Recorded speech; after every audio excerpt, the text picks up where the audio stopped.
दिल्ली के बीचों बीच खड़ा है एक ऐसा किला जो सिर्फ पत्थरों और ईंटों से नहीं बना है, बल्कि इतिहास की सबसे शानदार कहानियों से बना है।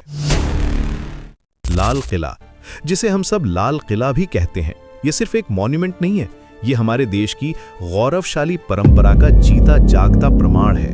16वीं सदी में जब मुगल बादशाह शाहजहां ने अपनी राजधानी आगरा से दिल्ली शिफ्ट करने का फैसला किया, तो उन्होंने सिर्फ एक किला नहीं बनवाया था, उन्होंने अपने एम्पायर की शान और ताकत का एक सिंबल बनवाया था।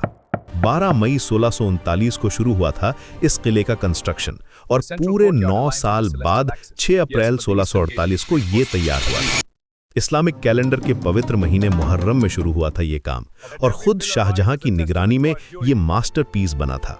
उस्ताद अहमद लाहौरी, जो ताजमहल के आर्किटेक्ट भी थे, उन्होंने इस किले को डिजाइन किया था। लेकिन यहाँ की खासियत ये थी कि ये सिर्फ पर्शियन आर्किटेक्चर नहीं था, यहाँ इस्लामिक, पर्शियन, टिमुरिड और हिंदू ट्रेडिशंस का परफेक्ट फ्यूजन था। यमुना नदी के किनारे बना ये किला ओरिजिनली लाल और सफेद रंग में सजा हुआ था। इसकी दीवारें 75 फीट ऊंची हैं, जो लाल सैंडस्टोन से बनी हुई हैं। इन मजबूत दीवारों के अंदर palaces, entertainment halls, projecting balconies, baths, indoor canals और ज्योमेट्रिकल गार्डन्स का एक पूरा शहर बसा हुआ था। लगभग 200 साल तक ये मुगल एम्परर्स का मेन रेजिडेंस रहा। यहाँ से चलती थी वो पॉलिसीज जो पूरे सब कॉन्टिनेंट को इफेक्ट करती थीं।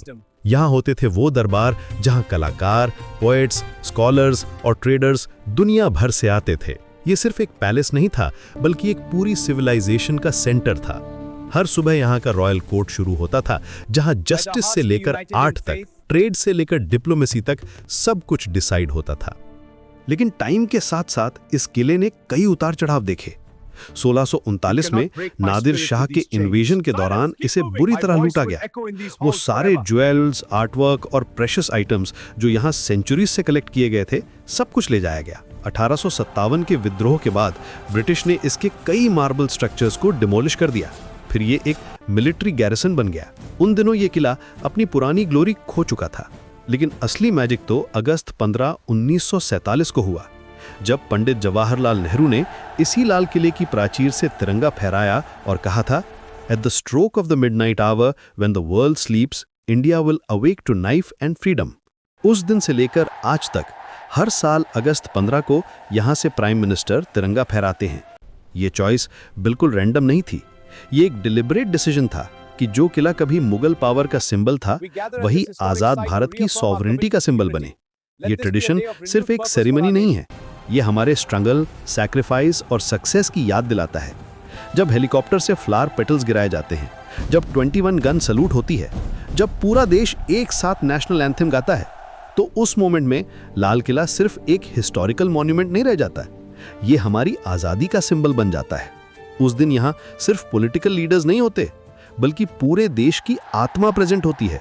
आज भी जब आप लाल किले की दीवारों को देखते हैं, तो आपको महसूस होता है कि यहाँ कितनी कहानियां छुपी हुई हैं। यहाँ की हर ईंट में मुगल काल की ग्रैंडियर है, यहाँ की हर दीवार में फ्रीडम फाइटर्स के संघर्ष की एको है। दीवाने आम से लेकर दीवाने खास तक, रंग महल से लेकर मुमताज महल तक, हर जगह हिस्ट्री जिंदा है। यहाँ वो कमरे हैं जहाँ एम्परर्स ने अपने सपने देखे थे, यहाँ वो बैल्कनीज हैं जहाँ से उन्होंने अपनी प्रजा को देखा था। यूनेस्को वर्ल्ड हेरिटेज साइट का दर्जा पाने वाला एक किला आज भी उतना ही रेलेवेंट है जितना पहले था।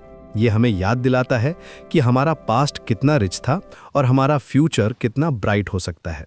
ये सिखाता है कि आर्किटेक्चर सिर्फ बिल्डिंग्स बनाना नहीं है, बल्कि ड्रीम्स को रियलिटी में बदलना है।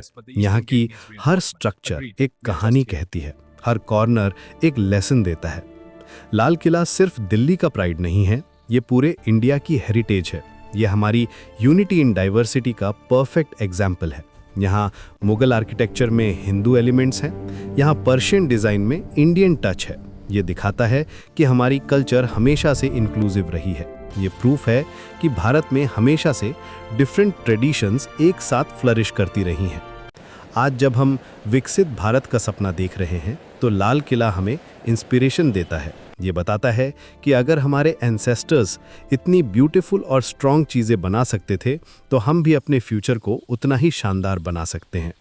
लाल किला सिर्फ पास्ट की मेमोरी नहीं है, ये फ्यूचर की पॉसिबिलिटी है। ये हमें रिमाइंड करता है कि ग्रेटनेस कोई एक्सीडेंट नहीं है, बल्कि विजन और डेडिकेशन का रिजल्ट है। दोस्तों, अगर आपको ये वीडियो थोड़ी सी भी पसंद आई हो तो अभी लाइक बटन दबा दो और ऐसे ही धमाकेदार वीडियोस के लिए चैनल को सब्सक्राइब करना बिल्कुल मत भूलना। मिलते हैं नेक्स्ट वीडियो में, तब तक के लिए जय हिंद।